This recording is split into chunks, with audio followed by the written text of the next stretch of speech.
बहू, ओ बहू, जरा 2 कप चाय तो ले आना, मेरे लिए और अपनी माँ के लिए। हाँ हाँ लाती हूँ।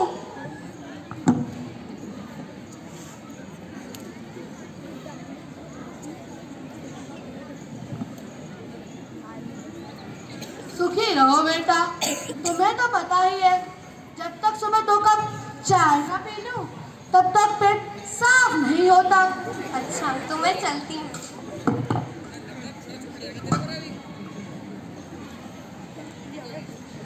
अरे जरा मेरा टिफिन लाओ, मुझे देरी हो रही है। हाँ हाँ लाती हूँ। वैसे भी घर का सारा काम तो मुझ पर ही थोप दिया है। घर की नौकरानी जो हूँ ना, कभी अपने माँ बाप से भी तो काम करवा लिया करो, सारे दिन बैठे रहते हैं।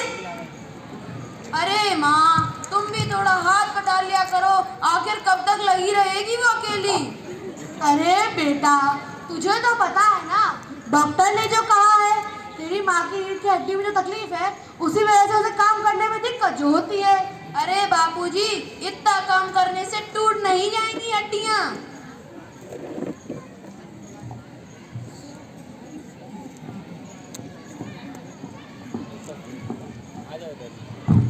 ये लीजिए आपका टिफिन। जरा 2 मिनट रुक जाइएगा, मोनू को भी अभी तैयार करके भेज देती हूँ, उसे भी स्कूल छोड़ दीजिएगा। अरे नहीं नहीं, मुझे देरी हो जाएगी, बापूजी छोड़ाएंगे मोनू को। वो छोड़ देंगे, 1 कप चाय का तो उठाया नहीं जाता, स्कूल छोड़ देंगे, बड़े आए।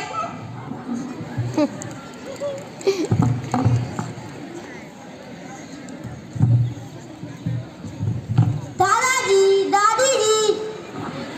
अरे उठ गया मेरा गल्ला, आजा, दादा के पास आएगा। अरे उठ गया मेरा लड्डू गोपाल, आजा आजा अपनी दादी के पास। सुखी रहो बेटा। मोनू चल नाश्ता कर ले, इन लोगों के साथ रह रहकर इन जैसा ही बनना है क्या? चल।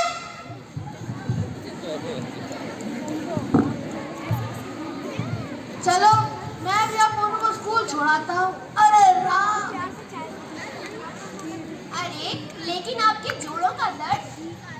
राम बेड़ा लगाएगा, जोड़ों का दर्द तो बना ही रहता है, बच्चों के ऊपर बोझ बनकर मुफ्त की रोटियां थोड़ी ना तोड़नी है। हमारी क्लास का नहीं है। चलो, अरे राम।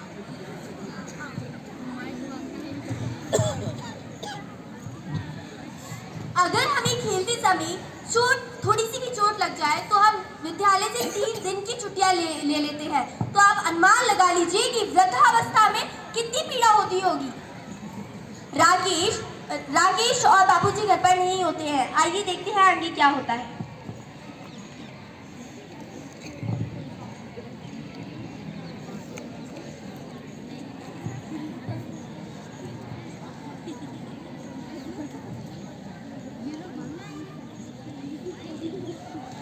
हेलो, अच्छा कैसी है तू? आ रही है घर पर?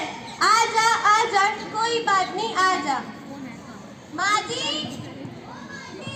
माँ जी, आज मेरी सहेली घर पर आ रही है, आप चाय और पकौड़े बना दीजिएगा। अरे सच्ची? लेकिन बेटा कौन सी वाली सहेली? उससे आपको क्या मतलब? बस आप अपने काम से काम रखिए।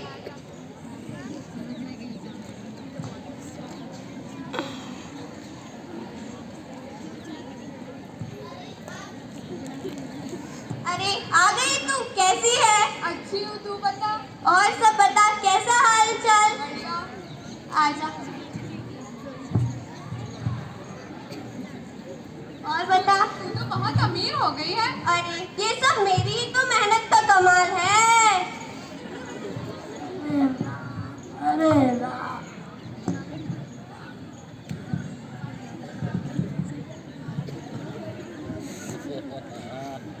अरे ये कौन आया है? अच्छा, महेश की बेटी है, पहचाना बेटा हमें? हम काका, वो ढोलकपुर वाले। ये कौन है? कोई नहीं है ये, बस हमारे घर के रामू काका है, बस। रामू वामू नाम नहीं है हमारा, काका है काका, ढोलकपुर वाले। ना समझी बेटा, चलो कोई ना। माँ चाहिए। अरे अरे अरे, ये क्या किया आपने? मेरे ब्रांडेड कपड़े खराब कर दिए। अरे बेटा, माफ करो माफ करो, बैठ जाओ। चल बहन बैठ जा। चलो मैं अभी बैठ ही जाता हूँ। अरे राम, अरे राम।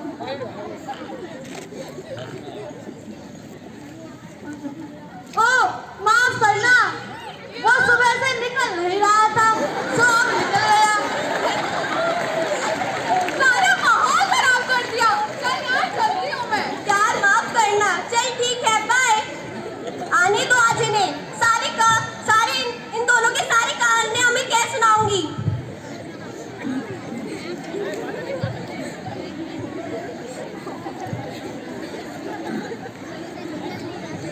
शाम को जब राकेश घर आया तो राकेश की पत्नी ने राकेश को पूरी बात कह सुनाई और वहां तक कि उसने माँ और बाबूजी को वृद्ध आश्रम छोड़ने तक की भी बात कह दी।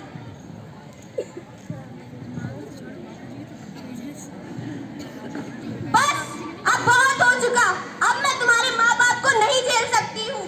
तुम्हें पता है आज तुम्हारे माँ बाप ने मेरी सहेली के सामने मेरी पूरी इज्जत ही खराब कर दी। तुम्हारी माँ ने तो मेरी सहेली के ब्रांडेड कपड़ों पर चाय गिरा दी, बेचारी की नई ब्रांडेड ड्रेस खराब हो गई। अच्छा, ऐसा है क्या? मैं कह रही हूँ अभी भी समय है, अपने माँ बाप को वृद्धाश्रम छोड़ दो वरना हमारा मोनू भी बिगड़ जाएगा। तुम चिंता मत करो, मैं कल ही उन्हें वृद्धाश्रम छोड़ के आता हूँ।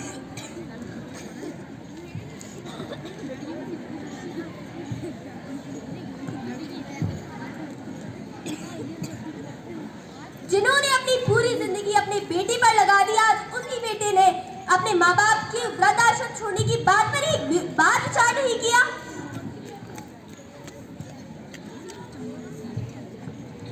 अरे बापूजी, आपको ये घर कुछ पुराना नहीं लग रहा है? हाँ बेटा, लग तो रहा है। मैं सोच रहा हूँ इसमें कुछ बदलाव करवा लूँ। हाँ करवा लो, हो सौभाग्य हमारे जो तुमने हमसे पूछने का कष्ट करा। हाँ तो मैं सोच रहा था आप और माँ कुछ दिनों के लिए वृद्धाश्रम चले जाइए, कहीं आपको इन घर के कामों में लग ना जाए। ठीक है। लेकिन बेटा तुम हमें एक हफ्ते बाद लेने आओगे ना? हाँ हाँ जरूर आऊंगा। चलो बापूजी।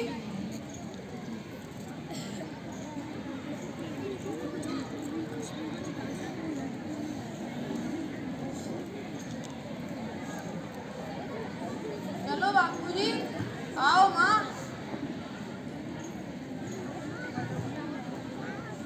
माँ बाप की बस यही तो गलती होती है कि वे अपने बच्चों पर अंधाधुंध विश्वास कर लेते हैं, पूरी जिंदगी भर अपनी बच्चों पर ही लगा देते हैं और फिर आखिर में जाके बच्चे उन्हें यही सब फल देते हैं।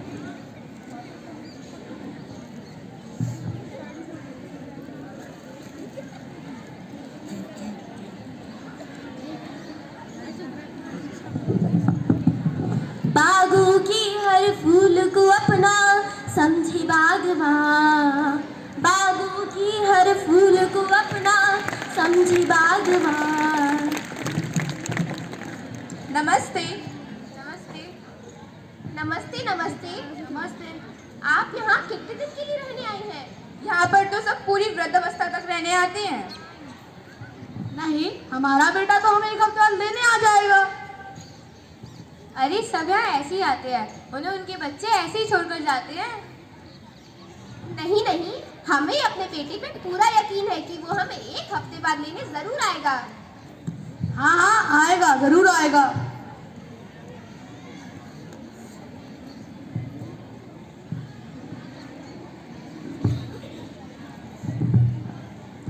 पिता के मुंह पर तो थोड़ी सी चुप्पी सी छा गई थी, क्योंकि पिता ने तो भाप लिया था कि बेटा अब नहीं आएगा, लेकिन माँ को अभी भी अपने सपूत पर विश्वास था कि वह आएगा। आगे देखते हैं क्या होता है।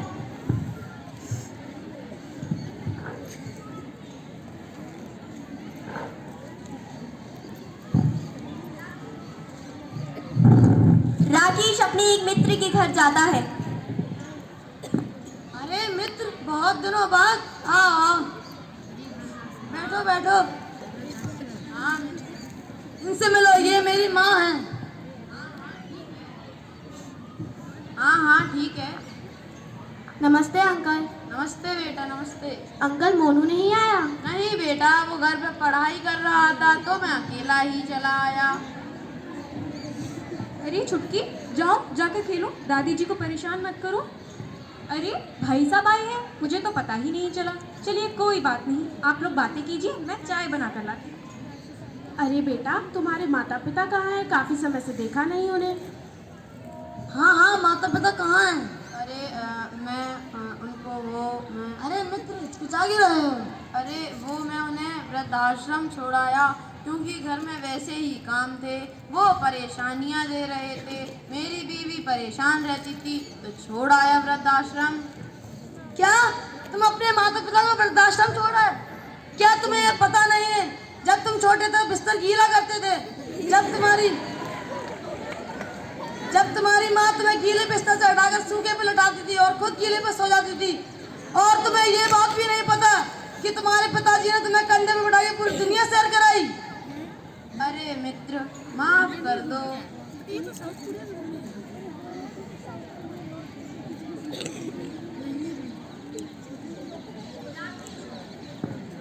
राजेश को महसूस हुआ, वहीं दूसरी तरफ मोनू को भी अपने माता पिता के कर्म भाप लिया थे। वहीं दूसरी तरफ मोनू ने भी अपने माता पिता की कर्म भाप लिए थे। आप देखते हैं मोनू अपने माता पिता के साथ कैसा व्यवहार करता है। अरे मोनू बेटा, एक गिलास पानी तो देना। आप खुद भी तो ले सकती हो, बहुत बिगड़ गया है। आप भी तो दादी के साथ ऐसे ही करती थी ना।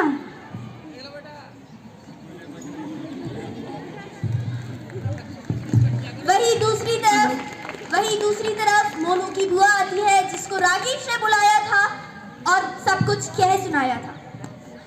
नहीं मोनू बेटा, ऐसा नहीं बोलते। किसी को समझाने के लिए खुद उसके जैसे बन जाना अच्छी बात नहीं है। जाओ बेटा अपने कमरे में।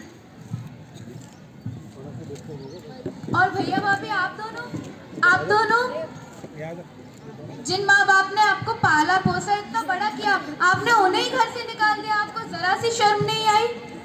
दीदी, हमें माफ करना, हम आज ही अपनी गलती को सुधारेंगे। हाँ हाँ, हम आज ही वृद्धाश्रम जाके उन्हें वापस घर लाएंगे। चलिए दीदी, आखिरकार सबको एहसास हो ही चुका था। अब सारा पूरा परिवार वृद्धाश्रम पहुंचता है।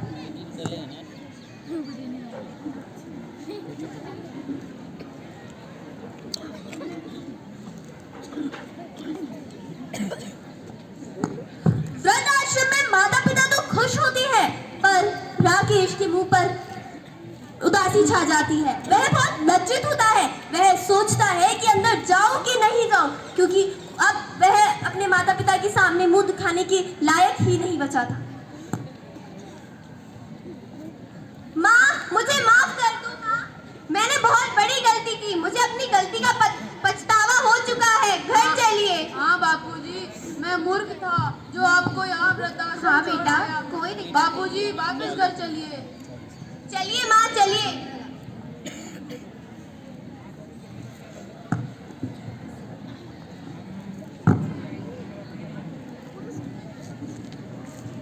बागों की हर फूल को अपना समझी बागवा, बागों की हर फूल को अपना समझी बागवा।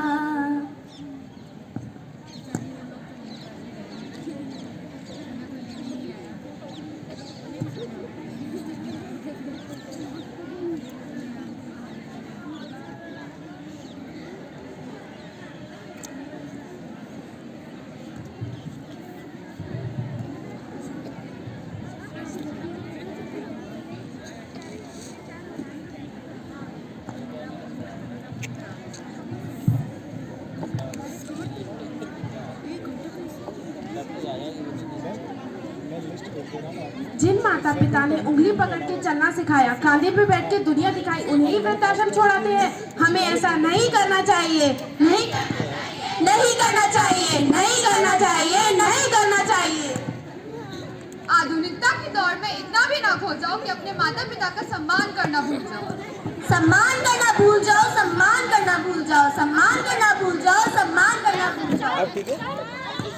मेरी मूर्खता थी जो मैं अपने माँ बाप को वृद्धाश्रम छोड़ाया, लेकिन मेरी यही दुआ है कि आप में से कोई ऐसी मूर्खता कभी ना करे। कभी ना करे, कभी ना करे। हमारे माँ बाप चाहे कितनी भी गलतियाँ क्यों ना करें, लेकिन हमें कभी उनका अपमान नहीं करना चाहिए। नहीं करना चाहिए, नहीं करना चाहिए, नहीं करना चाहिए, नहीं करना चाहिए। हमें अपने माता पिता का सम्मान करना चाहिए। सम्मान करना चाहिए, सम्मान करना चाहिए, सम्मान करना चाहिए, सम्मान करना चाहिए। हमें अपने माता पिता से अच्छी आदतें सीखनी चाहिए, बुरी नहीं। बुरी नहीं, बुरी नहीं, बुरी नहीं, बुरी नहीं।